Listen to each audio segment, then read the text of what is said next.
I respect and grateful for the generosity of the chairman, Senator from Oregon, for allowing me to slip in and say some remarks. I want to thank Senator Van Hollen for his incredible leadership on this issue. I have a distinction of being the only one of the 100 senators actually born in Washington, D.C. This is the city my parents met in. This is the city they married in. My mom worked for the D.C. public schools. My father was one of the first black salesmen hired in the entire D.C. region by a company of IBM. I owe this city so much. And I am disappointed that there is nobody in this body who was officially elected to speak for this city. Washington, D.C. is suffering, as it has, from a violation of one of our most sacrosanct principles as a country, which is just this idea that this democracy is rooted in the idea of representative democracy, separation of powers, and most certainly the idea of you can't have taxation without representation. In fact, D.C. residents pay more per capita in federal taxes than any other state, but yet they have no say in the federal government. 700,000 Americans, in one of the daily expressions of representative democracy available to them, have 13 council people that were part of a process.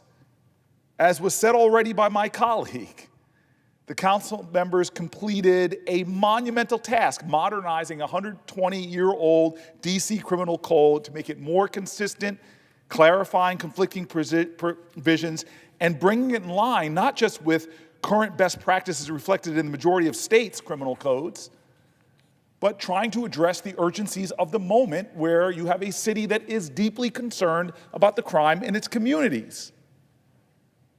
D.C.'s efforts are not unique. 37 states have gone through similar processes, so-called red states, so-called blue states, purple states.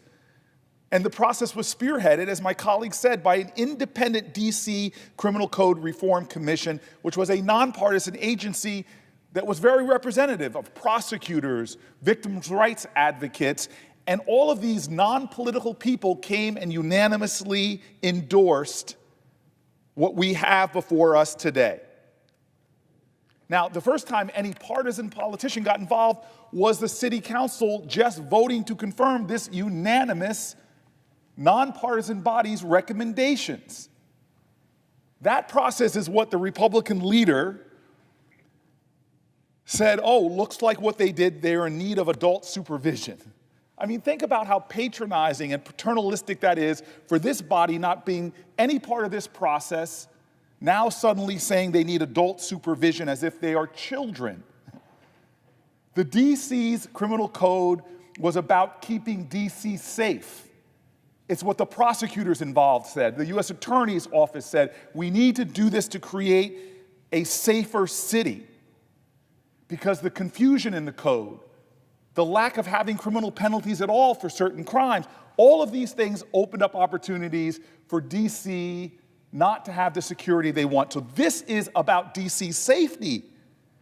But unfortunately, it is now embroiled in scare tactics where political opportunistic actions are taking place to try to use this as a way to win political points. And even the media, who I have tremendous respect for their role, has been more keen on asking questions about the political analysis than actually the facts of what D.C. has done. What D.C. has done in this bill is actually create a tougher element on crime, tougher laws on crime. Looking at the totality of this bill, it is impossible to say that it isn't about making D.C. safer and having tougher penalties on crime. My colleague went through some of this, but it actually quadruples the maximum penalty for attempted murder. It triples the maximum penalty for sexual assault because people in D.C. see those as serious crimes and they want to seriously increase the consequences for it. D.C. is pro-police officer.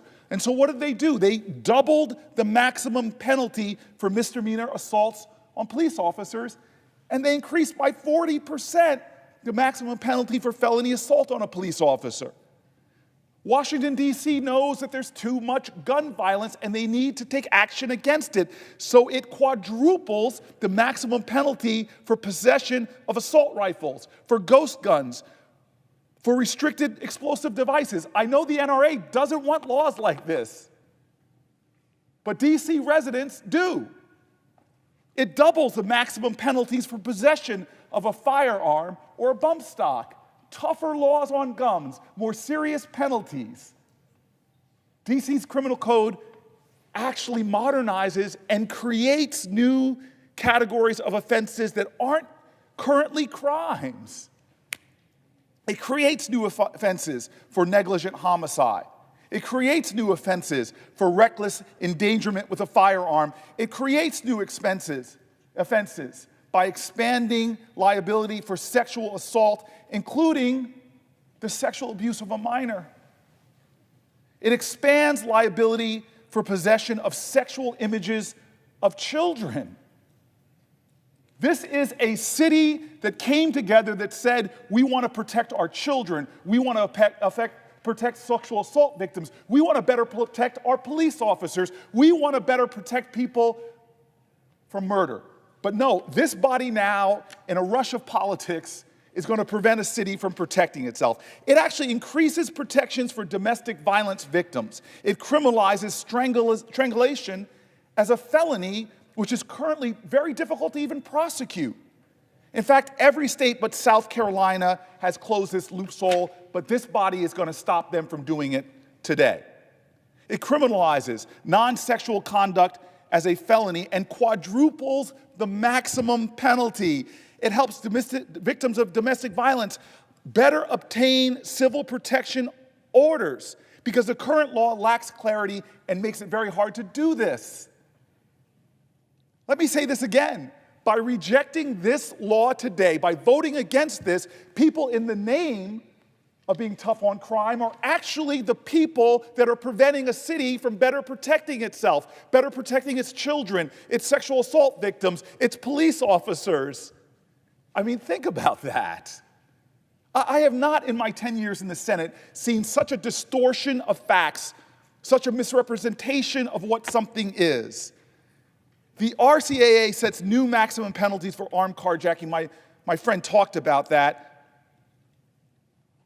And their carjacking laws now have a maximum penalty higher than Georgia, Kansas, North Dakota, Kentucky. Maybe we should do a unanimous consent right now saying that Kentucky is too soft on crime because D.C. wants higher maximum penalties.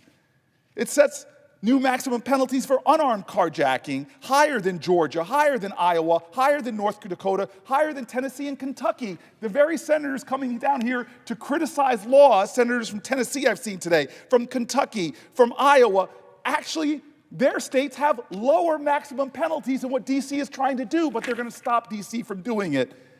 Armed robbery, the same thing, higher maximum penalty than North Carolina, North Dakota, Ohio. The same thing for unarmed robbery, higher than Kansas, higher than South Dakota, higher than Tennessee, the sponsor of this bill, and Kentucky. Yes, they may be lowering the maximum penalty, but it's still higher than so many states of the Republicans pushing this bill and not speaking to the facts of it. I'm a former big city mayor.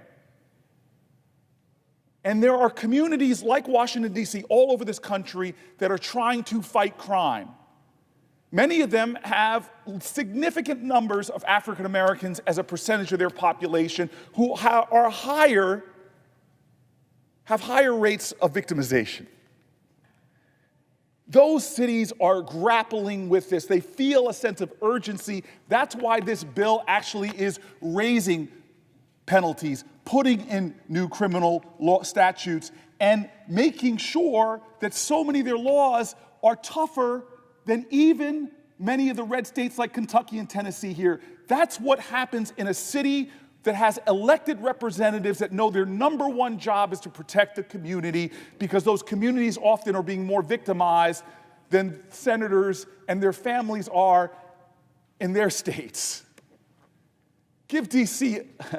what we believe was a revolutionary idea then, but not a revolutionary idea now, which is to let them protect themselves. Don't strip them of their ability to protect themselves. Don't take away their ability to protect their children. Don't take away their ability to create laws that protect their police officers. Don't take away their ability in this law to protect their citizens. 700,000 residents that do not have a voice in this body, 700,000 residents who are about to have a law that will better protect them overturned because of politics, because of opportunism, because of the big divisions in our country that tear our nation apart. But DC is united in its fight for self-determination, for representation, for safety and security. Those are the ideals that started America, and this body shouldn't interrupt a city trying to live its American ideals that we take for granted, but they obviously today are still fighting for. Thank you, Madam President. I yield the floor and I give my apologies to the great senator from Oregon. I thank my colleague and I thank both of my colleagues for